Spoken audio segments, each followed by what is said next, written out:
Mahal. So, talaga. I've heard na. Magkano na po? Galing ako dun ah. Ano, actually hindi ko noong 2018 nakita ko 'yan sila, nasa 20K 'yun. Ngayon bumaba naman siya ng 10. Okay. Subscription pa yata sila, ang alam ko. Opo. Annual For 1 year. subscription. For 1 year yun. Alam ko 6 months lang yung ngayong 10K. Ngayon, Binaba 6 nila months. para. Oo, siyempre Okay 'di ba naman. 20K no'n, 'di ba? Kailangan din nilang kumita eh. So, Mahal tsaka na siya. valuable naman din kung iisipin mo. Hindi siya pang beginner kasi kung kumikita Yes. ka na, alam mo na valuable. Ako, I would say very valuable skill ang client negotiation. Kasi nagbebenta tayo eh. Kung ayaw mo magbenta, mag-employ ka. Employee ka na lang, nabibigyan ka na ng trabaho. Diba? Pero yun nga yung perks eh. May freedom, tsaka mas okay yung kita sa freelancing. Basta kaya mo ibenta yung sarili mo. Oo. Opo, coach. So, ano ba yung point ko kanina? Yun nga yung mahirap, coach eh. Yung mahirap sa atin kasi siyempre wala namang bossing na tulad sa BPO kasi BPO din ako dati. Ah, Eh noon, a-apply ka lang, possible ma-hire ka. Eh ngayon kasi madaming tinitingnan tapos kailangan marunong kang makipag-usap. oo. Kaya Tama. sabi ko, ang hirap maghanap ng trabaho ngayon. Kahit naman din sa conventional, sa corporate, kailangan pa rin mag-negotiate eh. Pero, mas lalo na sa freelance kasi. Mas kailangan mo yung, mas may edge ka, mas lalaki yung kita mo kung mas magaling ka mag-negotiate. At, yun nga, half of the battle, yung sinabi ko sa inyo, yung resume nyo, yung portfolio nyo. Tapos, half of the battle, kung paano mo i-communicate yung pakete mo. Hindi ibebenta. Hindi ako nagbebenta pag kausap ko yung client.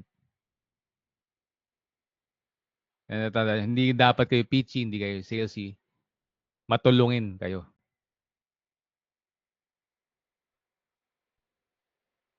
Okay, pag-isipan nyo maigi yun. Kasi nung una, hate na hate ko yung sales eh. Lalo, engineer ako. Introvert ako. Oh my gosh, sales. Yung narinig ko pa lang parang. Minsan, kumakausap din ako ng mga customer eh. Sa corporate. Ayaw na ayoko yun. Ay, nako.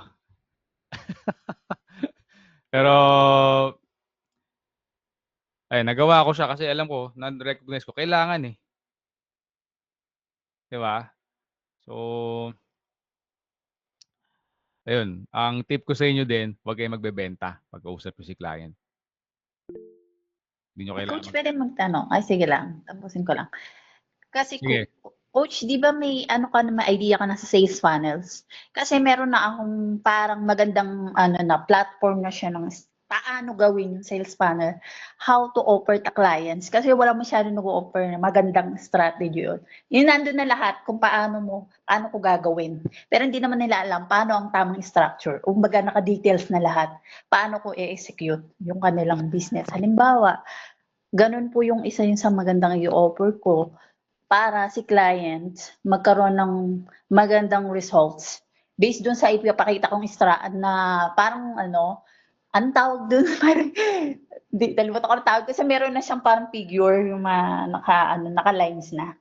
Yun sabi ko, paano kaya to gagawin kasi gagawin ko siyang proposal. Since may idea na ako, sabi ko, wala pa masyado nakakagawa nun. Kasi maganda naka-details na lahat kung anong gagawin mo sa loob ng sales panels. Digital or service. Magkahiwalay na sila. Details, meron na po akong pictures nun. Kumbaga meron na detalyado. Yung structure, ako lang nakakaalam nun. So kahit makita ni client yun, hindi naman niya alam paano gawin. Kung paano talaga yung yung pinaka-structure nun. Yung gano'n, parang nag-iisip talaga ako. Sabi ko, paano ko ba ito iyaan sa magandang proposal? Kumbaga po-propose kay client na hindi siya ganun kahirap explain. Doon ako napapaisip, sabi ko, paano bang gagawin ko dito? May idea, yun lang, coach. Medyo lang ako na, another opportunity. Bukod dito sa real estate. Yun Okay. po yun. I-apply ko. Thank you po. Akala ko may tanong ka eh. Sige, may tanong ka ba doon o? Coach, yun lang. Paano ba magandang execute pag ganun? Kapag meron ka ng ganun na sales funnels kasi yung coach. Kumbaga, parang yun na yung pinaka saan ba pwedeng i-apply yun? Sa mga kahit yung mga service na digital at saka service. Kasi ko, paano ba ito gagawin sa proposal na maganda? Ganun na lang ba, coach? Yung ipakikita ko, then Hindi i-explain mo ko na lang bibigay ba? yun sa proposal, mahihilo si client. Pero nandun lang yun. Nandun lang. Okay. Maganda siyang showcase, nandun yung case studies, etc. Detalye, ano yung scope, ano yung deliverables. Tama. Pero hindi ko siya ilalagay sa funnel o sa website ng ganong kadaming details. Kasi walang gumagawa talaga nun. Kaya walang gumagawang gano kasi hindi yun best practice. Okay. Lalagay mo siya sa detailed proposal. Okay. Kung nanghingi na si client o kung magmo-move forward na kayo, doon mo ilalagay yung ganong kadetalye. Pero yung kung nasa website siya o sa landing page mo, medyo wag nating gamitin siguro yung term na funnel kasi maraming gumagamit niyan ng mali. So, let's say nasa landing page siya, sige, nasa website funnel mo siya, hindi mo siya gagawin ganun ka-complicated. As simple as you can lang. You can use si Claude o ChatGPT para tanungin mo siya paano mo simplify ito. Ganito yung audience ko. Puro mga doktor o puro dentista, puro real estate, whatever. Define mo yung audience mo. How can I simplify this? Marunong naman siguro kayong gumamit ng AI, no? So, yes lang.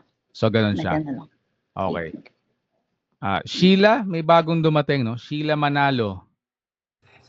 Good morning, Coach. Good morning. Pwede ba kami mag-ask na mag-open ka ng camera para makita ka namin? Kakatapos ko lang po kasi maglinis ng bahay. Maano pa ang mukha. Okay. Sige, maghilamos ka muna. Ikaw na lang hindi ko pa nakikita eh. Hindi ko pa namin nakikita. Last week po, nakausap niyo ako. Okay. Matindil po ako last week. Okay. Yung sa Sige. e-commerce, yung may client po akong e-commerce na mag-Google Ads na kami. Okay. Apa. Minsan makakalimutan ko sa dami rin Apo. Pero pag nakita ko yung mukha nyo kasi, mahina ako sa pangalan eh. Pero sa mukha magaling ako. So, okay. Sige lang. So, ayun. I would say, sa case mo, hindi mo kailangang JC, gawing complex yung dapat mong simplihan. So, hopefully may sense yung sinabi ko. Kasi Got it. aral ka ng aral ng technical. Tas ako, problema ko rin yan hanggang ngayon. So, I have to pedal back na lalo pag, teka. Kasi enjoy ako eh. Passionate ko talaga. Sobrang passionate ko yung, sa technical stuff. Kita nyo naman kaya, di ba, pag nag-uusap tayo, yung details, talagang very detailed ako. Pero I have to hold back din pag minsan naisip ko. Teka, hindi naman digital marketer yung kausap ko eh. Di ba? Tanga lang yan na gano'n. Minsan tatango-tango lang, pero wala naman talagang alam yan dun. So, ang inisip ko minsan, pag ganun na, ang technique, kausap mo, 5 years old. Ganon, JC. Maintindihan ba yung pinagsasabi mo ng 5 o 6 years old? So, pag ginawa mo siya sa website mo o landing page mo, dapat ganon.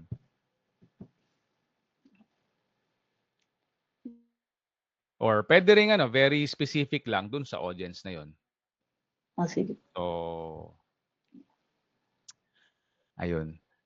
Sige, mag-open up tayo ng Q&A ha kung may mga gustong magtanong. Siyempre, sasagutin natin yan. So far, doon sa na-discuss ko kanina, meron ba kayong mga tanong?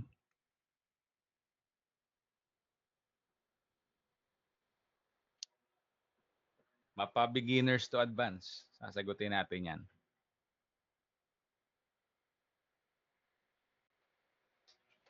Wala naman sa akin, coach. Okay, wala pa. Okay, that's good. Balik tayo sa client negotiation ha. Sige. Gandang topic yan eh. Nabanggit ni Floren yung sa tribe.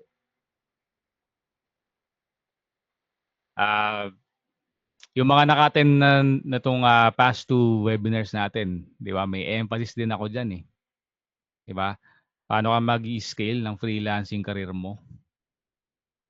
Yung una, di ba? Yung skill building muna. Skill dun sa expertise mo. Kung anong larangan. Ano ka ba? SEO ka ba? Video editing, graphics, PPC, diba? Meta ads, yung ganyan. Tapos yung pangalawa, isa dun sa tatlo yun, i-discuss ko eh. Mag-i-end siya. Kaka-subscribe ko lang Wala, ba't ganun? Anyways, so mukhang di pa siya pumapasok yung subscription ko dito. Pagka nag-end guys, isi-send ko sa Telegram. Ha? Okay po, coach. Coach, wala ako sa Telegram kasi ang hirap nung Sa code. Sa Oo, code. walis Mag-research ka sa Okay. YouTube. Okay, sige. Sa YouTube ako nag-research eh. Paano ka Tagal. nakapasok dito sa ano? Minessage ko po kayo sa page nyo. Tapos binigyan niyo po ako ng link. Okay. Nako, paano ko ba i-send yung ano? JC, tinry ko din yon yung sa Google. Inanap ko. Wala, ang tagal talaga. Buong araw ako naghintay eh. Sa YouTube ako nakakita may binigay siyang link. Tapos may parang nag-ano ako dun sa, may message lang ako. Ayun, nagulat Message ako. mo nga ako ngayon, Floren, para ma-send ko sa yung TG link. Sige po. Pagka Sige, natapos coach. to.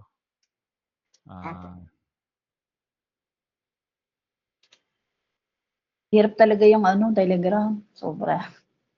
Sa iba kasi hindi nagte-Telegram eh. Pero kasi siya yung pinaka-simple sa akin na makakapag-send kagad ako eh. Yun ang otherwise di ko siya magagawa. Hindi natin makakausap yung iba. I guess nyo. Pero nagsasend din ako na ng emails. Kakaset up ko lang actually. So, yung mga nakasubscribe sa akin sa emails, naka-receive na yun ng emails. So, sige. Message mo ako para pag natapos tong call. To, Floren. Okay, sige. Ikaw nag-thumbs up ka. Okay. Yes, coach. Okay. So, back to what I was saying. Ano nga ba? Ayun, Negotiation. kasama dun talaga yung client negotiation. Isang aspect pa dun, yung client getting. Pag alam mo yung tatlo na yon, kabisado mo na, hindi ka mawawalan ng kliyente. Sana nga. Nag-a-ask siyang mag-upgrade eh. Teka, ba't ganun? Ay, nako. Teka lang guys pwede ako mag-upgrade dito na eh. Teka. Sige, coach. Silang coach, take your time. Start trial ko nga muna. Wait lang Sige lang po. Para hindi na maputol. Ganun, kakabili ko lang kanina.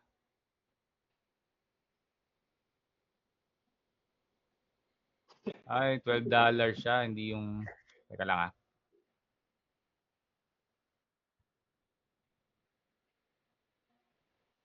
Labo.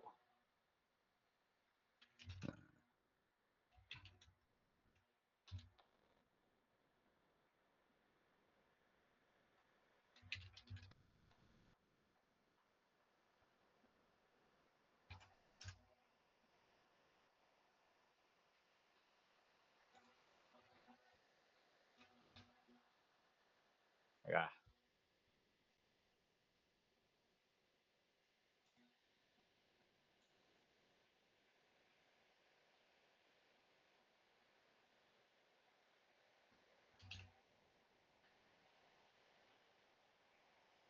Feeling address. Okay.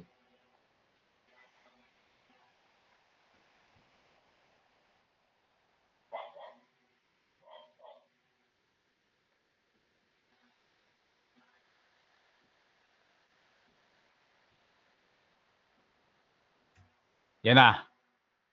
Your call will be extended. Okay, very good.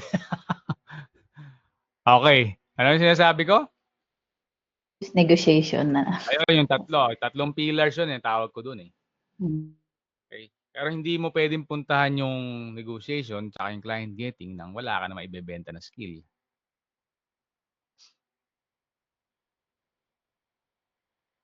Di ba? Wala ka ibebenta eh.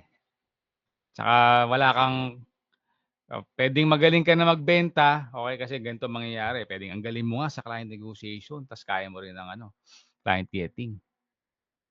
Kasi hindi ka naman magaling sa skill. Anong gusto mong mangyari kay client?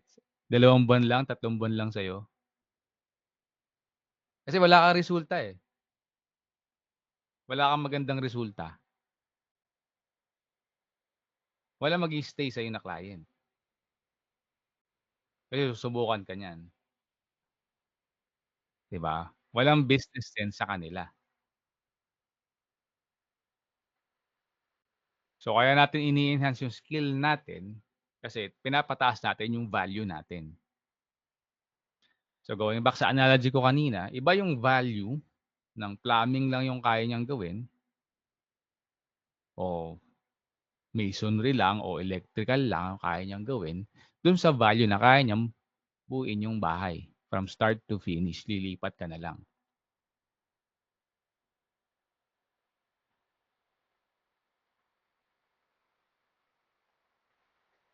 Okay? Pag kaya mo nang gawin yun, mas maganda. Okay? While binubuo mo yung skills mo para mabuo mo yung bahay, tsaka mo nakakapag-practice ka na rin ng client negotiation, di ba? So, tuloy-tuloy lang din. After nung shift mo, imbes na mag-Netflix ka, join ka sa ibang program kagaya nung ginagawa ni Floren. Imbes na mag-Netflix ka, YouTube panoorin mo about client negotiation. Di ba? Ilan din ginawa ko. Nung una nga, bumili pa ako ng books. Mga psychology books, mga ganyan. Oo, kasi so introvert talaga ako sobra. Tsaka I'm a data guy. Pero yun nga, sabi ko, wala akong pupuntahan pag ganito. So kung kinaya ko, mas kaya nyo. Di ba? Mas magaling yung mga EQ nyo sa akin. Tsaka yung, tawag doon, interpersonal skills. So yung sa akin lang, naka-focus lang ako. Kaya nag-improve. Nag-improve na ako, promise, ganyan. Tas, yun nga, hindi pala siya dapat nagbebenta ka. Yes. Nakwento ko na to nung una eh. Di ba? Yung sa father ko, una ko nakita. Kasi yung father ko, parang ako rin introvert din eh. Ano yung binibenta niya? Mga mahal na mga generator. Nasa 9 figures pataas. Doon ako una nabuksan. So, very grateful din na nagkaroon ako ng ganong experience. Kasi pagtingin ko doon, all the while, akala ko sa sales, yung nangahassle, alam mo yung mga naghahabol sa mall? Saka sa kalye, yung gano'n, di ba? Parang, oy, hassle naman ginagawa nito. Ang hirap nun. Maghahabol ka, sabay bebentahan mo ng hard selling. Hindi pala ganun. Yung high level pala na selling, na sales, hindi pala ganun. Parang doktor siya. Pumasok siya, nagtanong si pasyente, tinutulungan mo lang siya i-navigate para i-assess mo kung ano yung problema. Guess nyo? Be a consultant. Yun. So pagka nasa call kayo with the client, discovery call, be a consultant.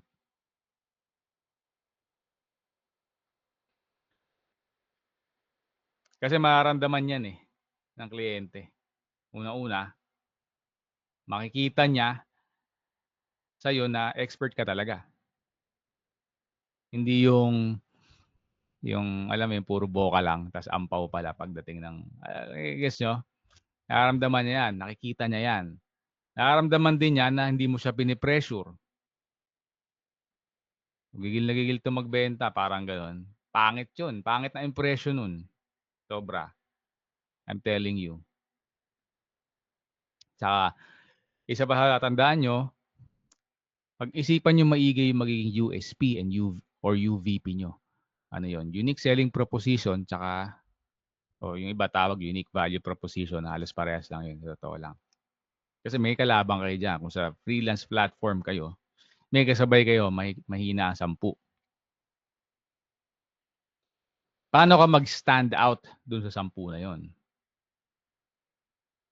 Lahat magagaling. Di ba?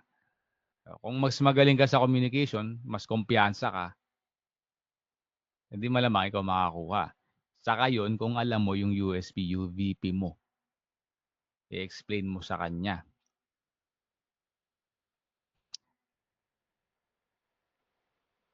Alam niyo ba yung USP, UVP nyo? By the way? Yes, coach. Si Floren. Yung iba? Yes, coach.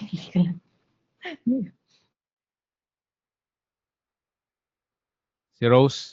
Then? Ha? Hindi pa?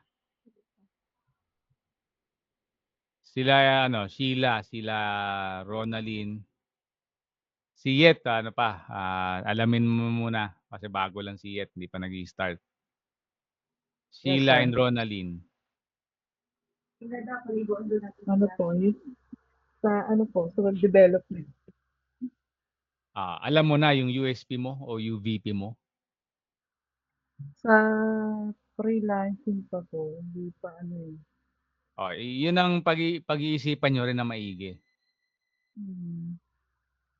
Kung ako si business owner na kausap nyo, ako yung client, ba't kita hire? What makes you stand out? Dapat kabisado nyo yan to a T. So sa akin, alam ko. Yung sa akin. Sa akin, exclusive yung leads ko. Lahat halos ng kalaban ko, pag lead vendors, hindi exclusive. Pinapasa yan sa multiple na kliyente, yung leads. Tapos yung price ko, half the price. Means, actually, most of the time, below pa sa half the price. Happy na ako sa price ko Kahit half the price, maganda yung kita Tsaka hindi ako greedy kagaya ng lead vendors. Coach, yan ba yung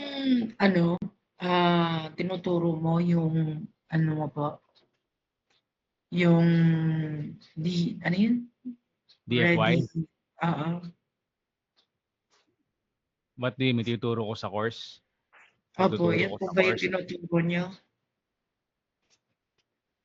Ngayon, ito tinuturo ko. Sa course, hindi ko pa nakasasama ko siya. Maybe, most likely, kasama siya. Kasi pag nag-release ako ng course sa Meta o Google Ads, kasama yung client-facing. So most likely, madadaanan siya. Gusto ko siyang daanan. Gusto ko siyang daanan. Kasi iba magtuturo, Meta Ads lang. Okay, anong gagawin mo dyan? Okay, magaling ako mag-run ng ads. Pero wala kang client. Hindi mo alam mo yun, hindi na-address yung issue na yon as a freelancer. So, kasi alam mo coach, ang totoong nakakalito sa Google Ads, yung sinasabi nilang CTR, yung mga technical na mga binabantayan every month, ACOS, diba? Yun yung mga nakakalito dun Pero kung keywords, ano naman yun pwede naman kasing i-check yun di ba? Mm. Pero paano Eh, mo mm. ano yung ACOS tsaka CTRs? Yun talaga nakakalito para sa akin. Kailangan mong talagang i-take to heart pag pinag-aaralan mo siya. Kasi kahit ako nung una, litong-lito ako diyan. Nagkataon lang na ang foundation ko kasi SEO kaya nung nag-switch ako, nag-transition ako sa Google Ads, sobrang dali na. Kasi parehas lang sila halos ng terms eh. Pero Ah, mind you, 5 years ako nag-SEO na full time. ako So basic lang isipin alam ko mo, dyan sa SEO. so at least meron ka na basic, di ba? Kasi yung pa lang, CTR pa lang, pag dinidiscuss sa akin ng client. Alam mo, pag nagdi-discuss kami ng client nung bago ko, Skype pa nun eh, may Skype pa. Yung pauso nun. Kada magsasalita siya, naka-open na yung Google ko. Kasi nagsasabi niyang ano, yung dami niyang sinasabing jargons. CTR, impressions, tina-type ko lang, ano ba yung mga yan? Hanggang sa kakatsaga ako na ganun, naging kabisado ko na siya. Tas extra effort pa ako after nun, laging ano, pag sabay may extra time ako, magbabasa ako ng mga vlog, ano ba yung mga jargons na yan? Ano ba ibig sabihin yan? So, wala namang ibang way around it, 'di ba? Kung gusto mo talaga siyang maintindihan, kailangan mo siyang parang subject lang sa ano, sa klase. Gano'n siya. Kailangan mo siyang maintindihan. Pero ito kasi career mo nakasalalay dito, mas lalo mo dapat dibdibin, 'di ba? Kasi ako to be honest, I've never been a good student. School bukol ako eh, sa totoo lang. Okay na ako, ang goal ko lang basta pasado ako, yun. Dami kong extracurricular eh. Hilig ako magbanda, hilig ako yan, pa yung mga ibang gitara ko. Hilig Banda ka, ako sir? basketball, dati. So, Ah, yun ang mga doon ako naka-focus. So, masaya na ako sa pasado na ako diyan. Eh, siyempre pagka-career na, 'di ba, parang hindi na puwede eh, 'di ba? Mas seseryosohin mo eh, 'di ba? So, yung mga ganyan para maintindihan mo kailangan mong mag-aral talaga. So, it starts with understanding yung mga jargons para mas madali siyang ma-recognize ng isip mo. Ito pala yun. Ganyan pala yun. Kasi sa Google Ads, importante yan. CTR, isa sa metrics yan eh. Impressions, CPC, cost per click, CPA, cost per acquisition, mga ganyang bagay. Tapos, ang dami niya. Ano pa lang yan sa dashboard pala ng Google Ads. Paano pa yung mga sa landing pages na gagamitin nyo? Kailangan kabisado mo rin yung mga components ng high converting landing pages. Na specific pa yun, iba-iba pa yun sa industry. Specific pa yun sa kung let's say sa industry mo na Amazon, iba-iba yung products mo. 'Di ba? Ang daming products eh. 'Di ba? Kailangan alam mo kung ano yung dapat ay ilalagay sa above the fold, below the fold, ano yung conversion action niya doon.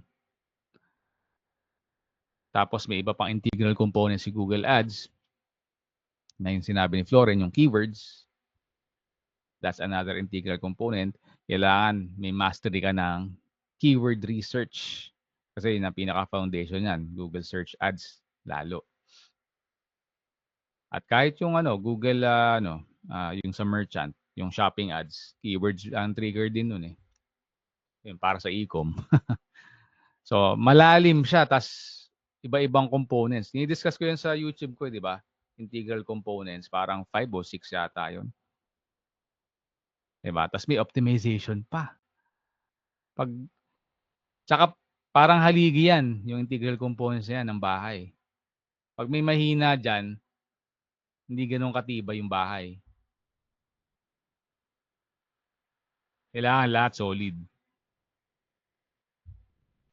Gano'n siya nagwo-work. Kasi pag solid lahat, yung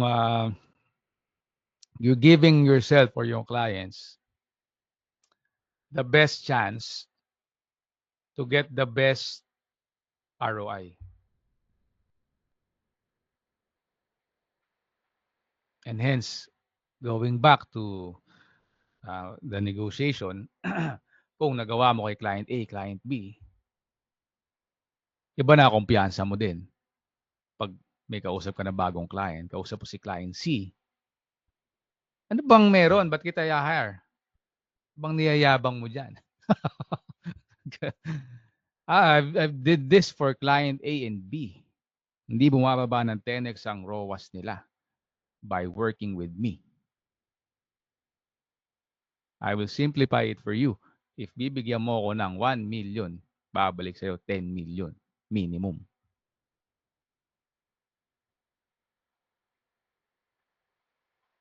Kung magtatanong na yan, how will you do that? Diba? Curious yan eh. O, doon mo napapakita yung gilas mo sa strategy. Without selling ha. Again, wala. Magsabenta ka lang pag nagtanong siya. Anong gagawin niya? Oh, impressive na para sa kanya, no? Galing mo eh. Para kang consultant na talaga eh. Magtatanong yan. Okay. Magkano? Oh, sasabihin mo yung presyo mo and then zip it. Kahit sa minuto kayo magtitigan doon, hindi ka na magsasalita. Okay, bayaan mo siya mag-isip. Bayaan mo siyang mag-object kung meron siya objections, pero hindi ikaw yung unang magsasalita. Pag sinabi mo yung presyo, tapos ikaw yung nagsalita, ikaw yung talo. Hinabol mo. This is my pricing. $3,000 a month. Kruk. May ganyan. Nainip ka. But it's 3,000 because ganito ganyan. I-explain mo. Patay ka. Huwag mong gaganunin. Okay, pag sinabi mo, zip it, bayaan mo siyang magsalita, mag-process. Minsan nagpa-process sila eh. Diba? Mag-object yan. Okay, sasabihin niya. Parang medyo mahal Bakit mahal? Maraming possible question, di ba? O di babalikan mo siya. Ito yung gusto mo mangyari. Ang gusto mo mangyari, kumita ka ng 3 million, 5 million a month. Tapos, di ba? I-guess nyo? Tapos, I'm the person explain mo na. Yung, i-simplify ko yung 1 million na babalik sa'yo, 10 million eh. Ganun para ng mo, pwede mong isang angle na i-take. O, kasi, based sa pag-usapan natin, ito yung gusto nyong deliverables. Pag tumawad siya, pwede bang na lang, 2,000 na lang a month o 1,500 kalahati. Pwede naman, babawasan lang natin yung deliverables. Pwedeng ganon.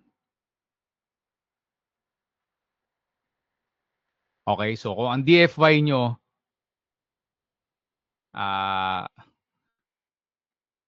luxury finish, tapos may second floor, diba? Pag tumawad siya, ang DFY nyo, di standard finish lang tayo, tapos bungalow na lang muna. Saka na natin pag-usapan. Nag-guess nyo? I'm just using analogy So kasi pamilyar lahat naman tayo, 'di ba? Pamilyar sa yung may bahay naman tayo, 'di ba? So naintindihan natin yung ganung term. Hopefully